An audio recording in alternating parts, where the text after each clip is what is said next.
What's going on, y'all? Welcome back to basketball. And more importantly, welcome back to our season preview series, the series where we're going to break down all 30 NBA teams before the start of the regular season. In this series, we go extremely in-depth. We're talking everything from rotations, depth chart, what's their salary cap situation look like, what kind of draft picks do they have, their offseason, trade ideas, everything that you need to be ready for the start of the regular season. And in this video, we've got the somewhat new and improved New Orleans Pelicans, somewhat weak in some areas. We're going to talk about it. But anyway, make sure you guys like, subscribe, and comment. I've responded to every single comment on my YouTube channel up to this point, and I intend to keep on doing so. All right, let's get into it. Alrighty, y'all. As always, there is a lot to cover in this video, but that's why we've got the preseason preview spreadsheet. I like to put these spreadsheets together to kind of help articulate and visualize the series. I think it's a cool thing to show everything on. I just like building spreadsheets. It's what I like to do. If you guys want access to the spreadsheet, it's actually a pretty simple process. All you have to do is leave me a comment or something saying like, hey, I'd like access to the spreadsheet, something along those lines. I'll then give you a link to join my Discord. You can also always find a link to join the Discord in my in the description, but I try to make it easy. Once you're on there, shoot me a DM. It's easy to find me. Just saying, hey, yeah, I was hoping to get access to the spreadsheet. I give it to you right there. I just gave it to a couple people yesterday, and it's always a good time when I can have conversations with you guys. Give you a spreadsheet. Helps out my algorithm. Everybody wins. But anyway, you're here to listen about the New Orleans Pelicans. I feel like Pelicans fans have to just be like on the edge of their seats at all times. Like, you guys have such a good roster, and who's ever doing like your talent eval and things like that, they're doing a great job, right? Like, you guys consistently are adding talent and finding it and developing it. It just hasn't quite all come together on like the basketball court yet. You've got a relatively young team. You've got some young stars on the team. You're paying a lot of money to some people. I mean, Zion Williamson is incredible to watch, right, when he's on the court. And finally we started to see him getting decent shape last year. Numbers were looking good and everything. Man, you got to the playoffs, or I guess the play-in, and like, man, that like one game he looked so good in the postseason, and then he goes down with an injury, and that's it. That's just it, right? I mean, that was your chance. As soon as you lost him, it was kind of over, right? And I mean, that's typical, right? I mean, if you're in the postseason, you lose your best player, gonna be hard to make a comeback after that, right? And that's just what it is. But you've got so much other talent on this team, and you've added new talent, right? It's honestly incredible. Some of the moves that this front office has made recently have been really impressive. There's still holes on this team, and I know you guys already know what they are if you've been paying any attention to the offseason conversations and stuff like that. But this is a really interesting basketball team. I mean, last year, 49-33. There were points last year where this team was really dominating some teams. They were getting out and running. They could go 11, 12 people deep if they needed to, and they were getting consistent play out of them, and you have to tip your cap to them. I've got them as a contending status. As always, like, this team is constantly trying to win. Like, you could maybe call this team a growing team, but like, I don't know. I feel like they're making moves to try to win as much as possible. I feel like they've just been kind of dealt poor injury hands, right? And that's just unfortunate. This team can be a contender, though. We all know this team's good enough. I honestly think teams 1 through 8 in the West are all good enough to be like NBA Finals teams if you really need them to, because there's just that much talent out there. But Pelicans are no different. If we can talk about goals now, I always like to bring up the goals before we go through the rest of these more fun tabs on the spreadsheet, but it's good for you guys to keep these in mind as we're going to talk about them throughout the rest of the video. First thing, distribute the depth. You've got a lot of depth on this team and a lot of depth at certain positions. We need to redistribute that a little bit, and here's kind of what I mean by that. There's a lot of really good like wings on this team, forwards and stuff like that. You have a ton of depth there, so much so that some of the younger guys not even really getting a chance to play. And you know what? I'm all about like younger guys earning their playing time and things like that, but you have very glaring holes at other positions. We need to find a way to take some of these like people at the depth that we have at these wing and forward positions, and we need to help out like our center spot and maybe a little bit more at the guard, maybe. I'm not so sure, but we all know this team needs a center, right? I mean, I'm not going to beat around the bush with it anymore. This team needs a center. We need to find a way to package up all these other guys and get this team a center, redistribute the depth a little bit. We've got some decent, like, backup center options for this team, but I don't think any of us feel confident about any of these cats being a starter. Next thing is figure out Brandon Ingram. What do I mean by that? So obviously, there's been everything with Brandon Ingram. Is he going to get traded? They're not getting a contract extension done. It's the last year of him on a deal. What are they going to do? they got to figure it out, right? I think Brandon Ingram is an incredible talent. There's just not many guys in the NBA that can do what he does, that has the frame that he does. I mean, sees the game well, he can handle the ball, right? I mean, he can shoot, he can do all these other things, right? He's extremely talented, but there were times last year where it just really wasn't working for him. He seemed, what I observed in the postseason, it looked like he was injured, honestly, and it just looked like he wasn't sure where he wanted to go on the court because he didn't really have the steps to get by people, and unfortunately that meant he settled for a lot of not so great shots at times. But at the end of the day, Brandon Ingram's one of the best players we have in basketball, and they got to figure out what they're doing with it. Like, if you tell me they're going to keep Brandon Ingram, great, right? You have a really good talent that I think he needs to maybe adjust his game in some places, but overall, like, am I tripping about it? No, not at all. Like, I think you can make it work on this team. If you trade Brandon Ingram, I mean, what are you getting for him, right? Because you should get a hefty haul for a guy like this, right? And I mean, maybe because you have all this wing and forward depth, maybe you go find that starting center because you're trading a guy like him or something like that, and you feel okay with some of the backups that you have going in. I don't know. But for the time being, you got to figure out Brandon Ingram. And then last thing, let's add a reserve point guard to this team, because just looking at it right now, we've got good like point guard options on this team, but we should probably have like a reserve veteran guard on this team just in case something goes wrong. So again, working on redistributing the depth a little bit. We got all these wings and other positions. Let's go find another guy to add to the reserves here. But otherwise, man, if we wanted to add a fourth goal, just be healthy, right? I mean, be healthy for this team. But anyway, that's the goal and the outlook for this team right now. Let's go talk about what their offseason looks like, because it was a good one. Alrighty, y'all. Here is the Pelicans offseason in a picture, right? Actually, a pretty lengthy one compared to some of the other ones that we do. For those of you that are newer to the series, we've got 3 different categories. We have drafted players. You guys are smart enough to figure that one out. Player departures, players that were on the full-time roster last season that are no longer on the full-time roster. And then players brought in, it's the opposite, right? Guys that were either overseas or on other NBA teams that are now on the full-time roster. Pelicans did a lot. They did a lot this offseason, and honestly, like, I'm a huge fan of it. I'm a huge fan of their offseason. I think they had a really underrated offseason. There's definitely still some holes, like we all acknowledge that, but overall, very interesting. So why don't we start off with the draft? Let's start off with Yves Missy. This was probably one of the most predicted draft picks going in. Like, I remember going in being like, Missy just has to go to the Pelicans at, like, what were they? They were like the 20 or 21st pick or something like that. Like, we were mock drafting this one out for a long time. It just made sense. We knew they needed a center, right? We knew that he was going to be available around that pick, and none of the teams around them necessarily needed a center. So we all kind of knew where he was going for a long time. And I think it's a great pick. I mean, Missy's one of those centers that I like a lot because he's very much aware of what his role is. He reminds me a lot of a young Clint Capella. Like, he's just going to run, jump, dunk, block shots, grab rebounds. He's just going to be big and athletic, right? That's what he's going to do. He's going to rim run, wait in the dunker spot. He's got good hands. He's more than coordinated. Is he going to, like, be a post scorer for you? Probably not. Is he going to step out and hit threes? No. Is he going to be making great passes? No, probably not. That's just not his game. But what he does do, like, is just consistent. And I like guys that can do stuff like that, especially when you have so many other dynamic playmakers on this team. You just need some guy that's just going to go do those things for you. Just clean up the boards, right? Block some shots, be tall, rim run, things like that. You need a guy like that on the team. So I really like this pickup. I think he'll be able to have an instant impact on this team right away. Again, I see him as a young Clint Capella, so love that pick. And then we got Antonio Reeves coming out of Kentucky, another one of those guards, right? Antonio Reeves showed that he can do a lot of things solid, right? We saw that he could shoot a little bit. We saw that he could get to the rim a little bit. We saw that he could play make a little bit.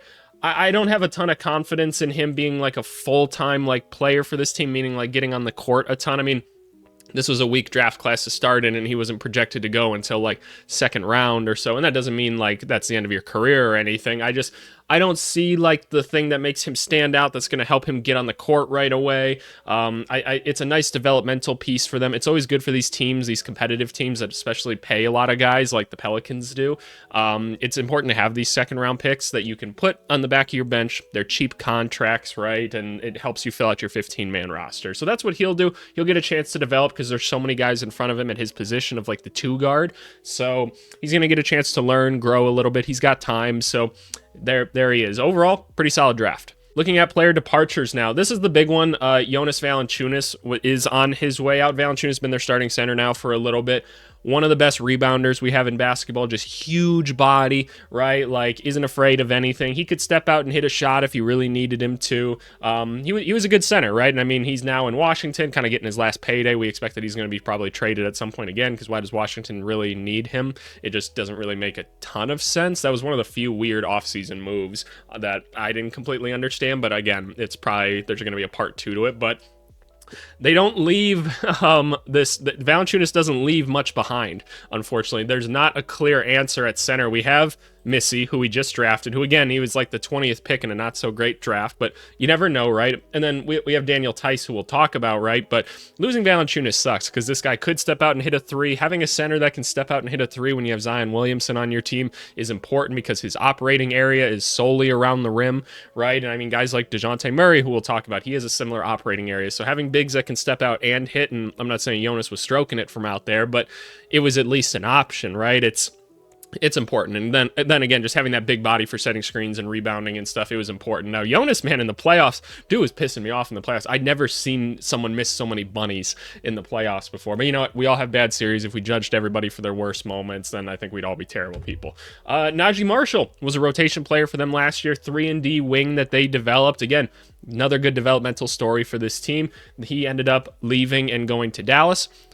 Does it suck to lose a guy like that? Yeah, that you developed and everything and you turned him into a nice player, but you have so many other people at that position, it probably just wasn't worth paying him the money to retain him, and that sucks. That's what happens when you develop a lot of talent, but honestly, that's a good problem to have, and I wish my favorite team, the Bulls, had that problem. But yep, Najee Marshall on the way out. Larry Nance Jr., a part of the DeJounte Murray trade, another possible center option that could step out and hit if you need him to. Plays above the rim, plays really good defense for his size at the center position, right? I mean, he's just a nice complementary player to have on your team. And again, losing Larry Nance for DeJounte Murray, I'm going to do that every single time without question, but it does suck that you gave up so much center depth to go get this guy, but you do it every single time. You just do. So while you'll miss Larry Nance, and he was an impactful player for this team last year, I mean, we can just look at like what he was doing last year. 5-6 points a game. I mean, he was hitting 41% of his threes. He was only taking 1 a game, but still, like I said, he's capable from out there. He's getting you some rebounds, blocking some shots, right? I mean, he was a nice option for them, and so he's on his way to Atlanta. I could also see him being a buyout candidate at some point. Lost out on Dyson Daniels, former first-round pick of this team.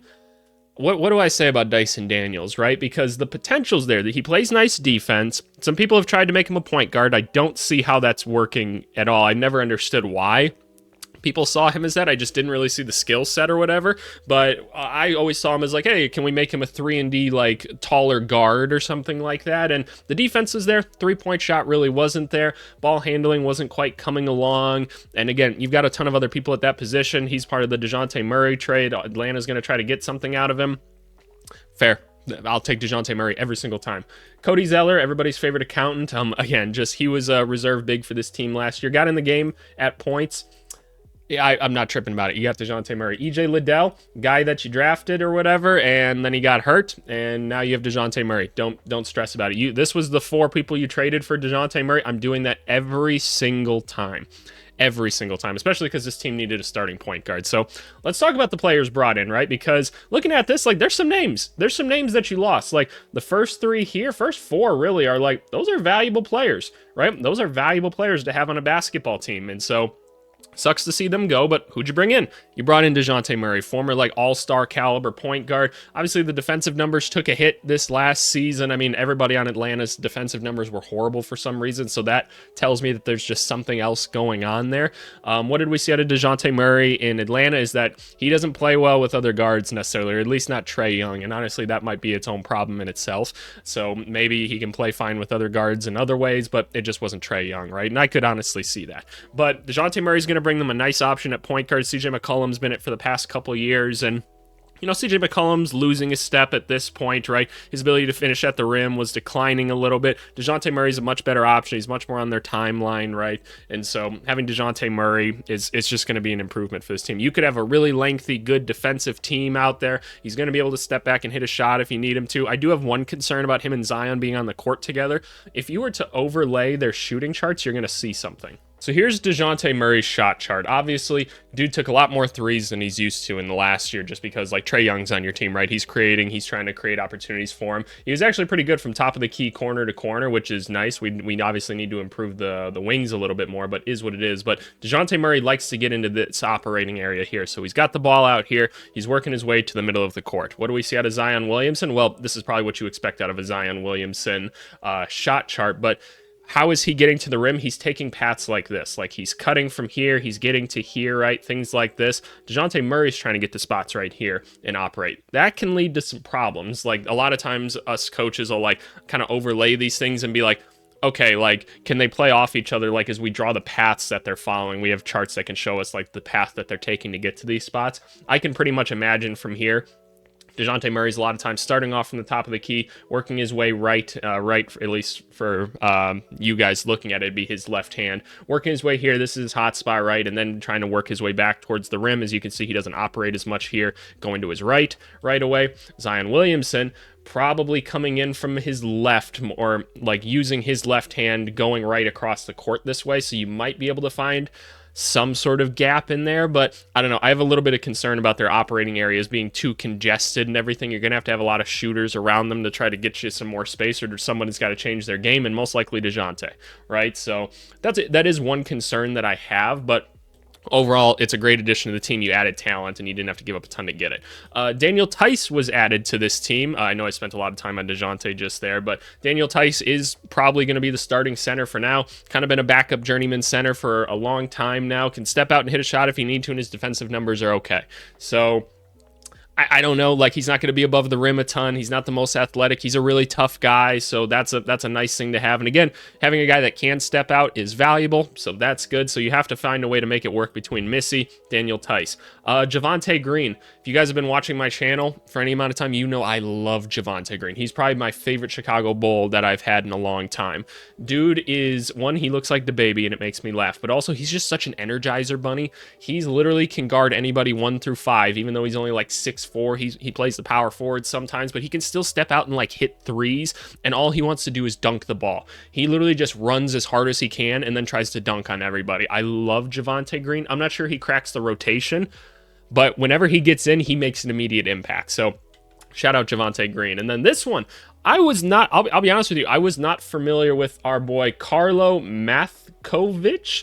Just wasn't familiar, in all honesty. I was not familiar, and so I had to do some research on this guy afterwards, and I was looking into him. He was a former like late second round pick of this team or something like that. He's got a little bit of size. He plays the center position, and he was pretty much just balling overseas. They brought him over to the G League last year, where he was pretty much cooking down there as well, and New Orleans has his rights, and they were like, okay, like he was showing like some playmaking abilities. He was getting up and blocking shots and playing a ton of great defense, and it's the G League. I mean, you're going to get more opportunities to do stuff like that, but he's scoring, getting buckets, things like that. They were like, it's looking really easy. He's hitting his outside shot a little bit. So they're like, yeah, we're just seeing like a nice foreign young big man that's showing a little bit of promise here, so we're going to bring him over and give him a contract. And I was like, oh, okay. I mean, I don't know a ton else about him. I haven't seen a ton of film. I was more so just reading about him. It's hard to get G League film, man, and I didn't take the time to go on Synergy and actually watch it. But from everything I was reading about him, I'm like, okay, numbers are looking pretty solid. He could provide some value, and he's going to have an opportunity to win some center minutes. So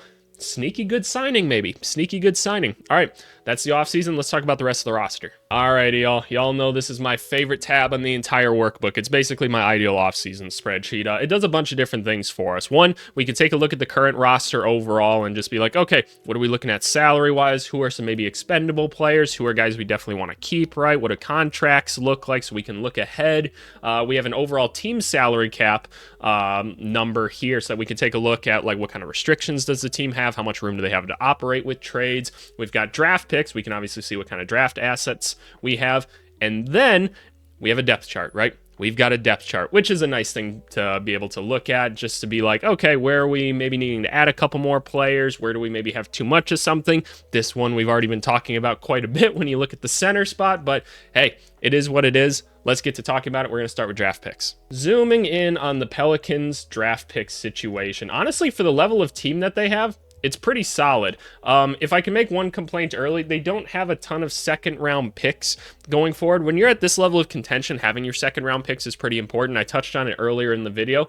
You look at like how much salary cap space this team has, right? And you look at it and you say, okay, this team has a full roster. Well, part of the reason that they like haven't hit the aprons or anything yet, which they are extremely close to it, which masterful maneuvering by this front office, right? Great work. You want these second round picks because you see how much second round picks cost. It's not a ton of money, right? So you draft these second round picks so you can add your 14th and 15th guy in the roster and do something like avoid the aprons. That's why there's second round exceptions and things like that you can use to sign these guys for longer term contracts. It's a cool thing, right? So I'd say adding some second round picks is probably something that you can do. Maybe you can acquire them in trades somehow this year, because this team will want to make some deals, and I'd be surprised if they didn't. But this team also still has a good amount of first round picks. Like, you look at this and like they have an unprotected Bucks pick coming up in like 2027. Who knows what the team looks like by then? I presume it'll still be good, but you never know. They've got all their picks, which is great, right? Again, considering all the talent that they have, they've taken people in and they've grown them themselves. So a lot of credit to them for that. But overall, like, it's not a bad situation to be in. Not a bad situation. They've got their first round picks, could add some seconds, but if they wanted to go get somebody for some first round picks, they've got the ability to do so. All right, let's talk about the salary cap. So for those of you that don't know, there's 4 levels to the NBA salary cap that you need to be aware of. If you want a real in-depth breakdown of them, go watch my first video or 2 in this series. It's the Celtics and Grizzlies videos. I just go into a lot more detail, but here's your very quick overview on them. You've got the cap space line right here. You can see it's at 0. They've crossed it. The salary cap, just like anything in sports, once you cross it, you can't sign anybody for more than like a minimum contract. That's just how that works. Luxury tax. Once you pass the luxury tax, your team gets way more expensive. So shout out to them for like just avoiding the luxury tax. Good for their front office. I know their owner can be a little cheap at times, so putting this good of a team together without doing that, pretty incredible. And then you have the first and second aprons. Those are newer things in the NBA. The NBA was sick of star players being traded all the time, so they put these aprons in place to basically be like, okay, really good basketball teams, contending teams, aka the more expensive ones. Once you cross these, meaning once these hit 0, it's gonna be a lot harder for you to maneuver and start making deals, right? We're gonna start to restrict you in different ways, like you can't package players together, you can't play in the buyout market. It's like you can only trade for so much salary after that. So just something to be aware of. The Pelicans have avoided it. They have enough room to where they don't have to pay, or they don't have to pay any of those consequences yet, which is awesome, right? That's a great thing for them.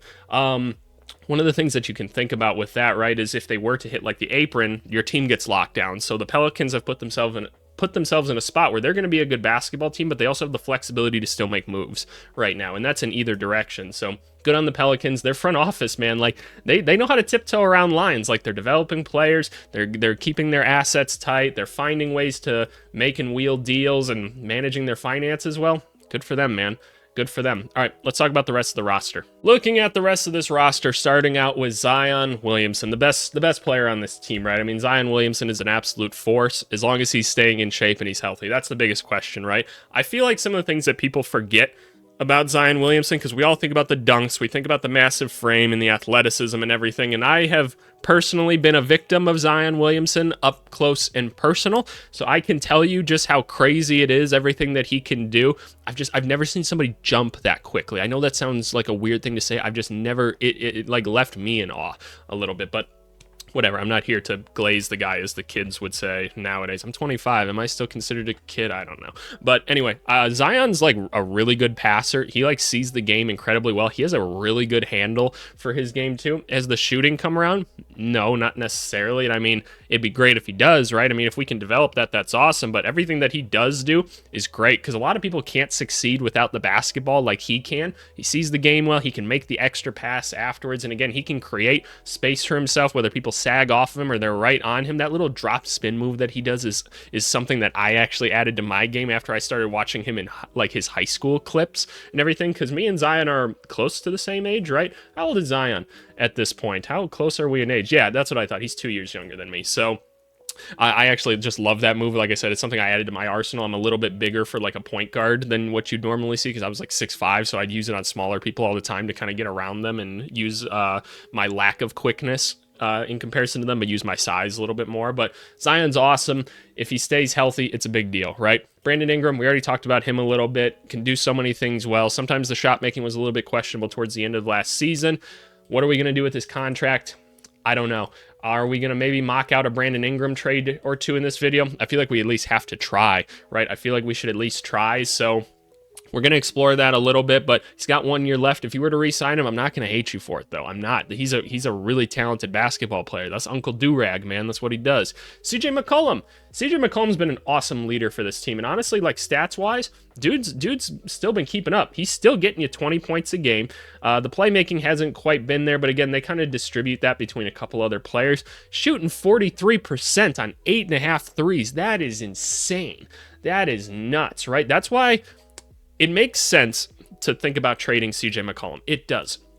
Do you need to pay him $33 million at this point because you have so much other talent at kind of the 1 or the 2/3 position that you could throw in with him?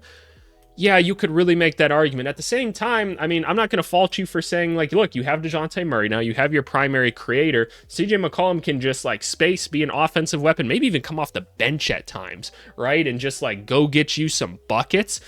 I'm here for it, man, because he's getting it done. CJ McCollum's awesome. He's getting a little bit older now, like I said, and so we're starting to see him lose a step or two, but man, he's still shifty, and he can still shoot the shit out of the basketball, so shout out him.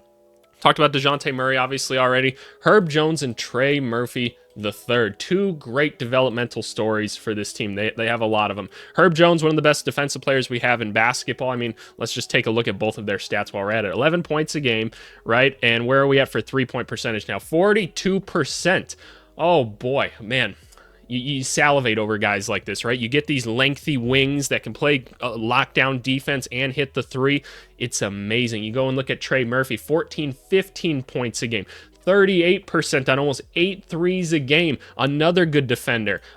Trey Murphy could literally be in the three-point contest and the dunk contest. It's amazing. And like I said, Herb Jones, one of the best defensive players we have. We got to get Trey Murphy a new contract, but my God, like either of these two could be starters on just about any NBA team, it feels like, and Pelicans are lucky to have him, man. If you wanted to tell me that you wanted to start Trey or Herb and move CJ to the bench for some scoring or something like that, I'll hear you out on it, man. And that's part of the reason why we're like, do we trade Brandon Ingram and go get a center? Because we've just got both of these guys waiting here. We've got guys like Jordan Hawkins waiting and Javonte Green. There's other options. So I don't know. I feel like it's a discussion at the very least. Speaking of Jordan Hawkins, let's talk about him. He was a rookie last year coming out of UConn. He's, again, one of those smaller two guards that just goes out there and he's just supposed to be a little firecracker on offense. And man, when he was out there, like, dude was getting buckets for this team. We saw this guy putting up plus 20 points when he was up there sometimes, coming off the bench and stuff. He was letting it fly, and he was hitting. So here's Jordan Hawkins' shot chart. I mean, dude was getting the looks up, right? And he was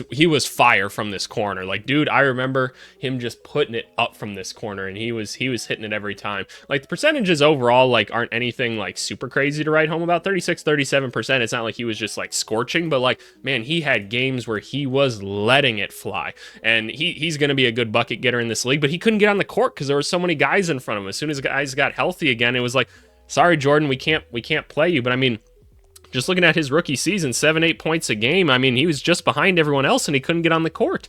And again, defensively, like, it's going to be a question for guys like him, but I personally love his game. I think he's got a good enough handle to where he could be a ball handler. He can go get buckets with or without the basketball. Really excited about this guy. Hope they can get him on the court more. We talked about Missy. We talked about Green.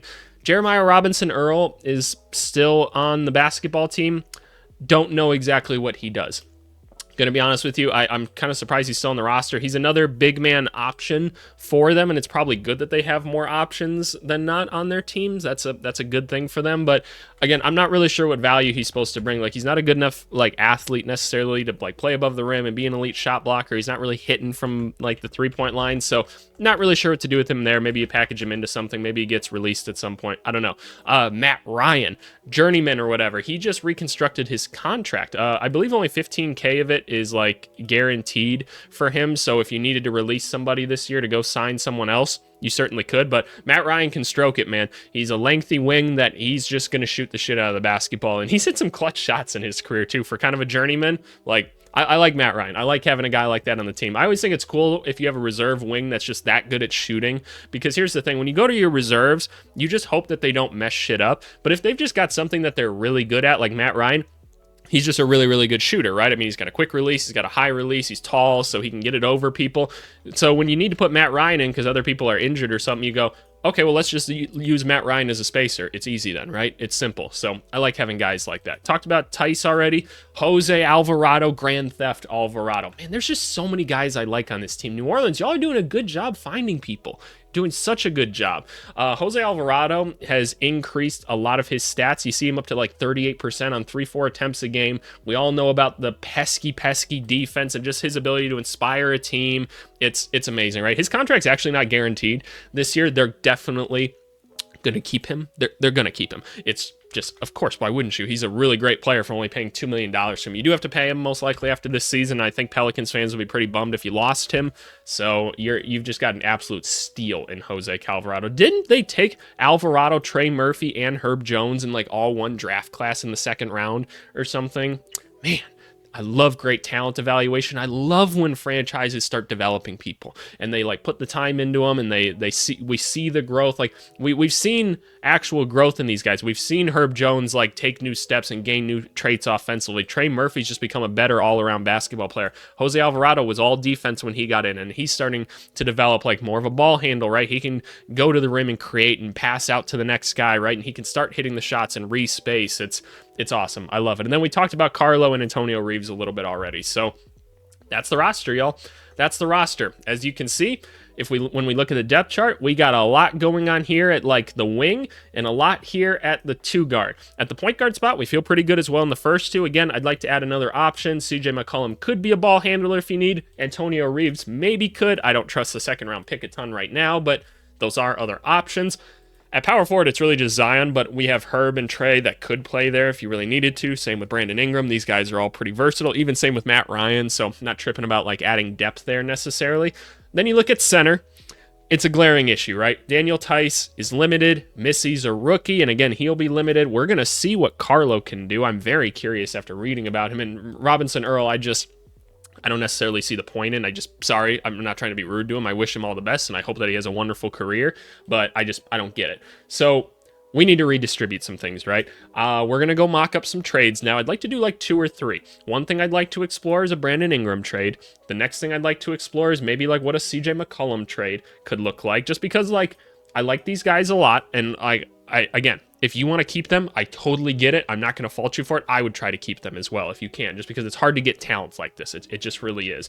And we're going to see what we can do to kind of better this team a little bit in certain ways, and we'll go from there. All right, y'all, we're back here on Fanspo. That means we're drawing up trades. I love Fanspo, man. It's such a fun thing to play with. It's not always like the most accurate. Sometimes it takes them too long to update information. Like, by the way, going back to the Wizards video we made, like Corey Kispert is here. But how come when we go to the Washington Wizards, have they updated it yet? Because some of y'all were like, how did you forget Corey Kispert on their roster or whatever? Like, this is where I like data scrape from, is like these Fanspo pages. It just makes it a little bit easier. They just don't have Corey Kispert on here. So you know what? Leave me alone. It's not my fault. It's just what happens sometimes. Sometimes people mess things up, and that's Fanspo's problem, not mine. So, oh my gosh, where are we going? This is what I'm talking about, man. Crazy shit going on here. But anyway, this is kind of the idea I have. We need to get a center on this team, and if we're going to use Brandon Ingram, there's a couple places that I think he can work.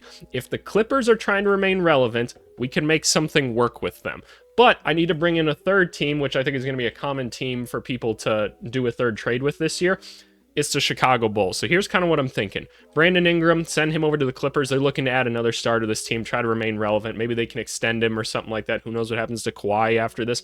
Kawhi and Brandon Ingram with James Harden sounds nuts, and I love it. I absolutely love it. Nikola Vucevic is coming back to the Pelicans. A spacing center that's going to grab rebounds. He doesn't get injured, really, knock on wood. I love that option for them. Who else do we need to trade to make something like this happen? You probably have to send like a Terrence Mann over to the Pelicans. They can use him as like another defensive guard. Maybe you throw like a Bones Highland into this as well, because they're getting Brandon Ingram right now, mind you that, right? So, and we're not looking to trade as many picks. We don't have picks available, and the Pelicans don't really need picks. They're trying to win basketball games right now. They can maybe develop a Bones Highland or something like that. Terrence Mann can be a valuable piece to them. Who are we giving the Bulls to make this work? They're just trying to tear things down and save a little bit of money. So we send over Norman Powell. What else do we do? I think we got to send them like a young player or something like that. If we're taking back Vucevic, I think you can, and I know Pelicans fans, we're sending over Eves to the Bulls. I think that something like that happens.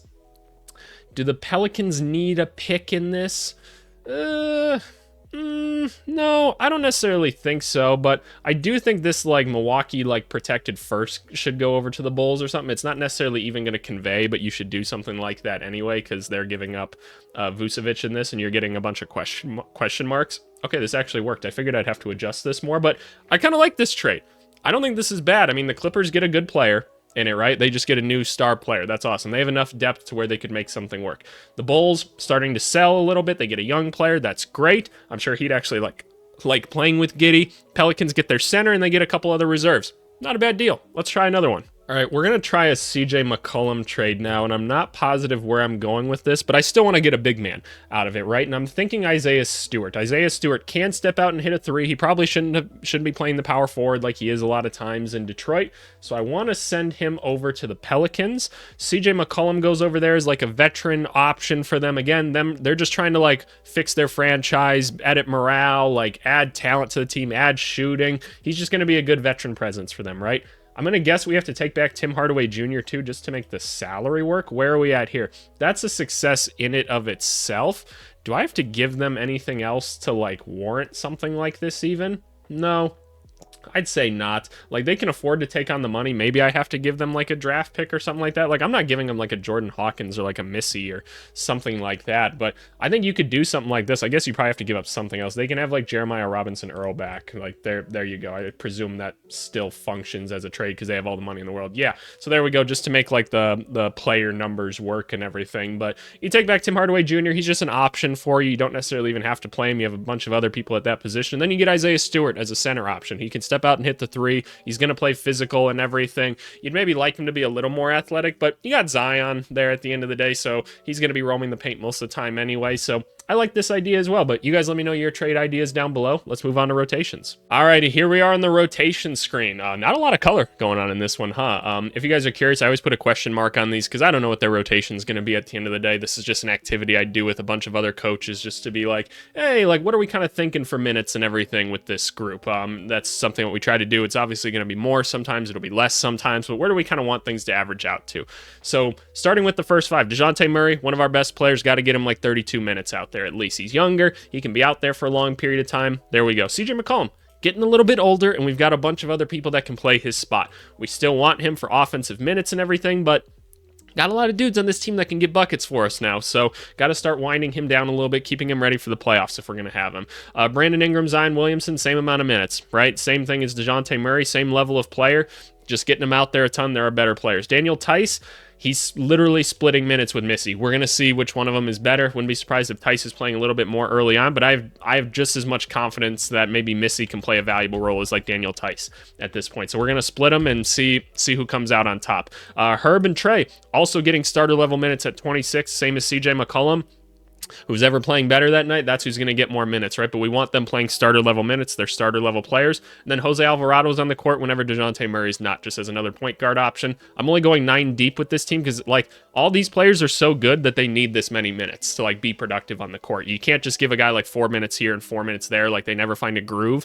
This feels like a 9-man rotation team to me. But man, you still got Hawkins, still got Javante, you still got Carlo that we want to see. Matt Ryan, I'm cool with putting on the court. Not so sure about these two, but like, damn, you got a good basketball team here. Again, you've got a first-round pick of Jordan Hawkins. You can't even get on the court right now. So that's what I'm saying. I think you got to make some trades and like just figure out where can you clear things up a little bit, right? Where can we redistribute? Because this center situation's scary, is what it is. But let's go take a look at just like overall rotations that they had last year. What was their best lineup last year?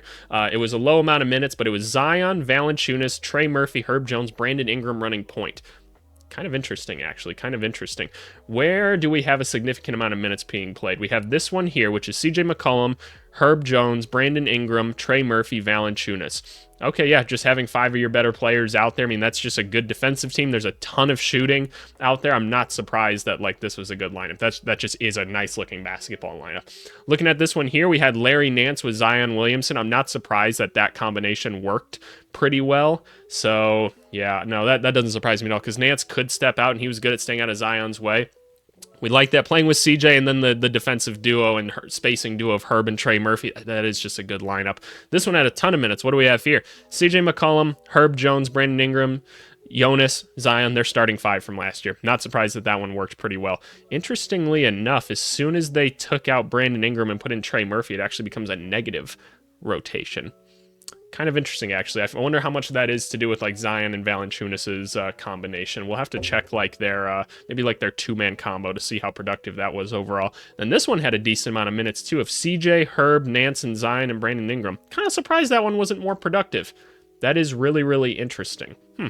I don't necessarily know. So normally, like, I take a look at the 3-man combinations a lot, and like we look at ones with significant minutes. Brandon Ingram, Herb, and Valanciunas worked a lot. You see Valanciunas here a lot at the top. You're seeing a lot of Herb Jones and Trey Murphy. I mean, when those two guys were on the court together, good things were happening, and it's kind of why I want to check the 2. Yep, the number 1 2-man rotation was when you have Trey Murphy and Herb Jones together on the court. They're just such an elite duo. Teams try so hard to find these 3-and-D wings, and they are what every team wants, and you've got 2 of them that are that good. My God, you guys are lucky. And then Brandon Ingram, Trey Murphy again, Herb Jones again, Trey Murphy again, right? It's not a surprise. Those 2 guys are so impactful. That's why I'm like, I can trade Brandon Ingram. Like, that's such a sad thing to say because he's such a good player, but I can trade him. I've got really good basketball players here that I can do something with. Again, you got to make it worth your while. Like, go get you a center that can actually do some things for you. But, like, man, like, you've got some talent there that you could really use. So Zion and Jonas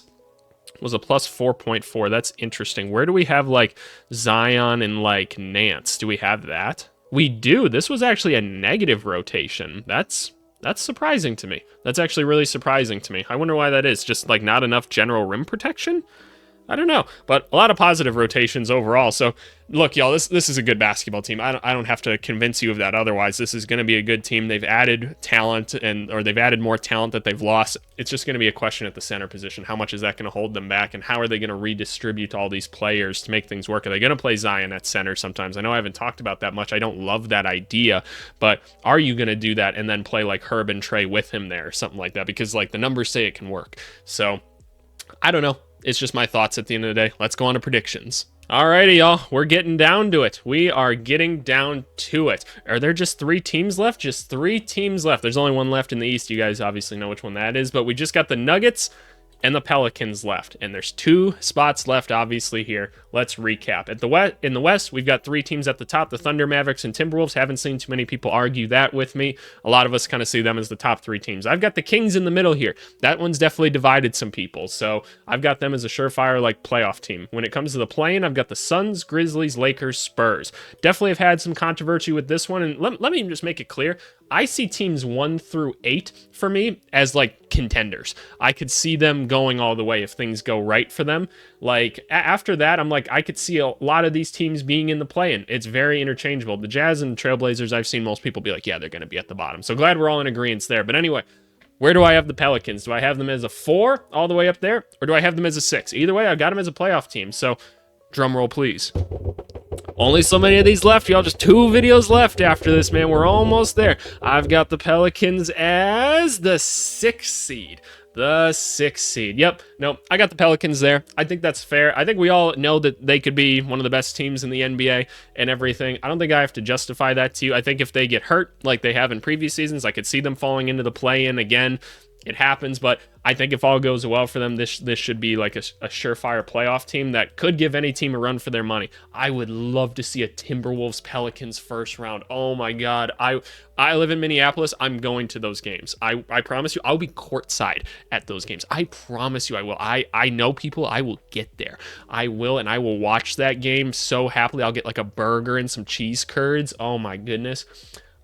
I'm going to be a fat, happy boy. I promise you I will. But anyway, this is where I pass the video off to you guys. What do you guys think? Let me know down in the comments below. Comments are my favorite part about being on YouTube and everything right now. This is the slow part of basketball. That's why I wanted to do this series, to kind of help us stay occupied each and every day before the start of the season for all you basketball sweats like there are out there like me. So thank you for the conversations every day. Make sure you keep it respectful to each other, but otherwise, we'll talk to you guys later, man. Same thing, 5 days a week, and we've only got a couple left. We'll see you guys. Bye.